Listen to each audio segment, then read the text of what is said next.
Hi, I'm John Green. This is Crash Course World History, and today is the penultimate episode of Crash Course. We're going to talk about globalization. This was going to be the last episode, but I just can't quit you, world historians. So today we're going to talk about globalization, and in doing so, we're going to talk about why we study history at all. Oh, Mr. Green! Yes, me from the past? We study history to get a good grade, to go to a good college, to get a good job, so you can make more money than you would otherwise make and be a slightly larger cog among the 7 billion gears that turn the planet's economic engine, right? And that's fine, but if that's why you really study history, then you need to understand all the ways that the t-shirt you're wearing is both the cause and result of your ambition. This t-shirt contains the global economy, its efficiency, its massive surplus, its hyperconnectedness, and its unsustainability. This t-shirt tells one story of globalization, so let's follow it.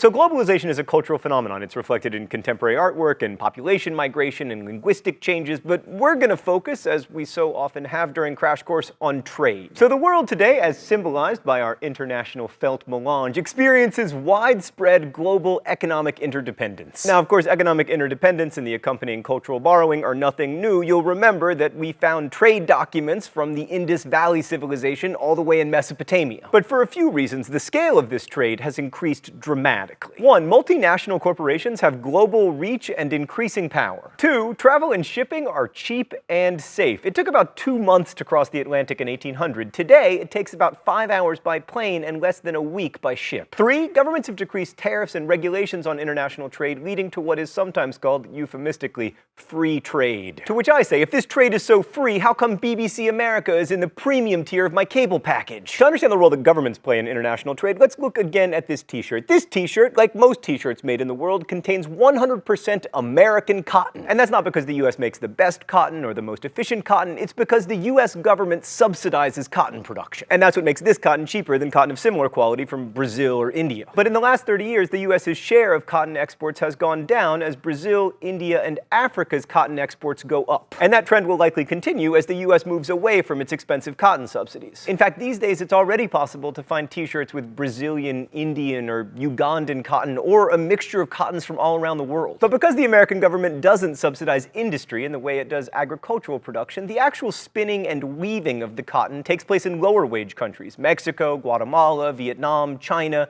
India, China, sometimes even China. And then the finished shirts, called blanks, are usually sent to Europe or the United States for screen printing and then sold. You would think the most expensive part of this process is the part where we ship this across the Pacific Ocean, turn it into this, and then ship it back across the Pacific Ocean.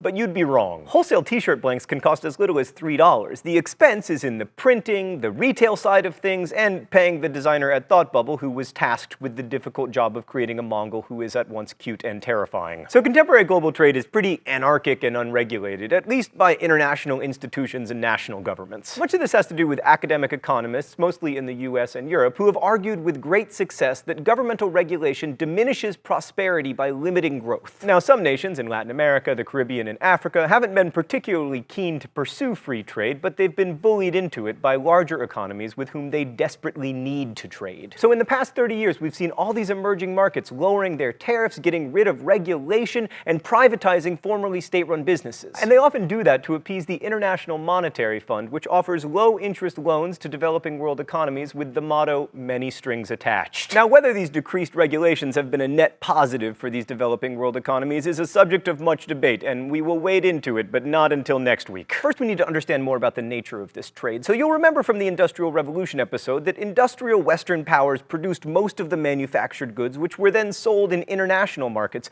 But you'll also remember that domestic consumption was extremely important. I mean, almost all early Model Ts were built by Americans and bought by Americans. But since the 1960s, and especially today, former non-industrialized parts of the world have been manufacturing consumer goods for domestic markets, yes, but primarily for foreign ones. This t-shirt, made in China and the Dominican Republic before being imported to Mexico and then to the United States, is a primary example of what I'm talking about, but so is the computer that you're watching me on. Your computer was probably manufactured in China, but with parts from all over the world, especially Taiwan, Japan, and South Korea. And this international manufacturing has always always finding like new markets too. Like Brazil, for instance, has a huge technology sector. They make iPads there, actually. Sorry, I'm trying to play Angry Birds. But what all these countries have in common is that while there is a domestic market for things like iPads and t-shirts, the foreign markets are much, much bigger. Oh, it's time for the open letter?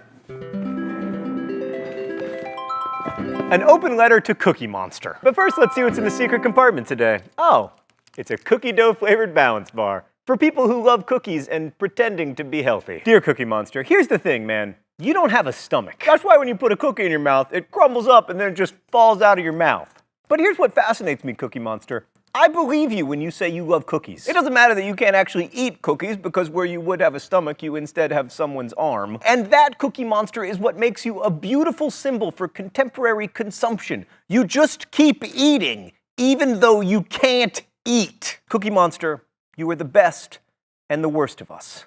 Best wishes, John Green. So although diehard Marxists might still resist this, by 2012 it's become pretty obvious that global capitalism has been good for a lot of people. It's certainly increased worldwide economic output, and while American auto workers may suffer job loss, moving manufacturing jobs from high-wage to lower-wage countries allows a greater number of people to live better than they did when the first and second worlds monopolized manufacturing. And while I don't want to conflate correlation and causation, some 600 million people have emerged from poverty in the last 30 years, at least according to the World Bank's definition of poverty, which is living on less than $1.25 a day. Americans can argue about whether absurdly inexpensive clothes, shoes, and televisions are worth the domestic economic and social dislocation, but for the Vietnamese worker stitching a pair of sneakers, that job represents an opportunity for a longer, healthier, and more secure life than she would have had if those shoes were made in the USA. But before we jump on the celebratory globalization bandwagon, let's acknowledge that this brave new world has some side effects. For instance, it maybe hasn't been so good for families, it definitely has not been good for the environment, and also there's a chance that globalization will spark like the end of the human species. But we're going to talk about all that next week. For today, let's bring on the bandwagon and ride straight for the thought bubble. So these days, people move more than they ever have. 21% of people living in Canada were born somewhere else, as was an astonishing 69% of Kuwait's current population. Migration has become easier because 1, air travel is pretty cheap, especially if you only take a few plane trips in your life, and 2, it's relatively easy and inexpensive to stay in touch with relatives living far away thanks to Skype, mobile phones, and inexpensive calling cards. Also 3, even with increased industrialization in the developing world, economic opportunities are often much better in wealthy countries. Remittances, money sent home by people working abroad, are now a huge driver of economic growth in the developing world. Like in Tajikistan, for instance,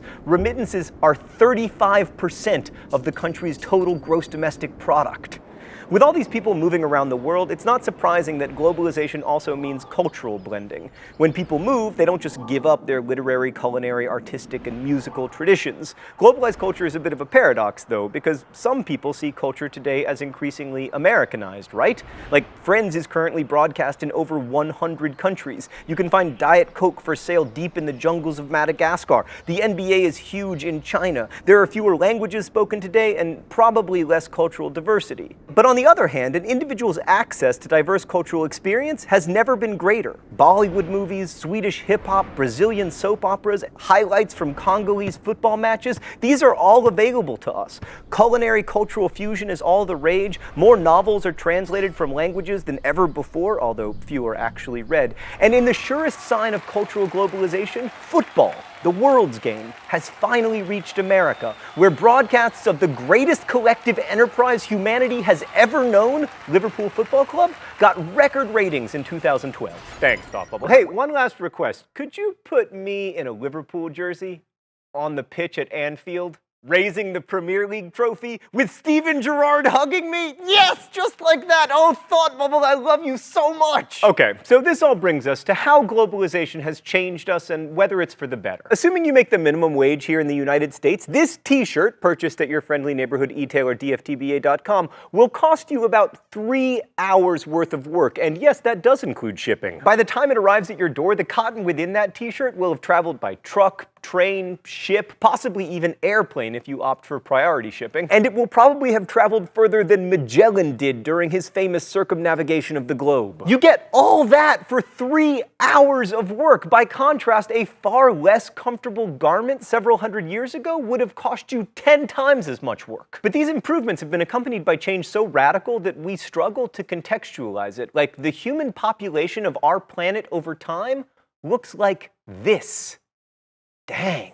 Like in 1800, there were 1 billion human beings on this planet, and that was more than had ever been seen before. And we live more than twice as long on average as humans did just 2 centuries ago, largely due to improved healthcare for women in childbirth and their infants, but also thanks to antibiotics and the second agricultural revolution that began in the 1950s, the so-called Green Revolution that saw increased use of chemical fertilizers lead to dramatically higher crop yields. Of course, these gains haven't been evenly distributed around the world, but chances are, if you're watching this, you A, survived childbirth, and B, feel reasonably confident that your children will as well. That's a new feeling for humans, and as a parent, I can assure you, it's a miracle, and one to be celebrated. We study history so that we can understand these changes, and so that we can remember both what we've gained and lost in getting to where we are. Next week, our last week, we'll look at the many facets of globalization that aren't causes for celebration. But for today, let's just pause to consider how we got from here to here. How the relentless and unquenchable ambition of humans led to a world where the entire contents of the Library of Alexandria would fit on my iPhone, along with recordings of everything Mozart ever composed. In such a world, it's easy to feel that we are big and powerful, maybe even invincible. It's easy to feel that, and also dangerous. Thanks for watching. I'll see you next week. Crash Course is produced and directed by Stan Muller. Our script supervisor is Meredith Danko, associate producer Danica Johnson, and the show is written by my high school history teacher Raoul Meyer and myself. Our graphics team is Thought Bubble. Last week's phrase of the week was crush those rebels. If you want to suggest future phrases of the week or guess at this week's, you can do so in comments, where you can also ask questions about today's video that will be answered by our team of historians. Thanks for watching Crash Course, and as we say in my hometown, don't forget to be awesome.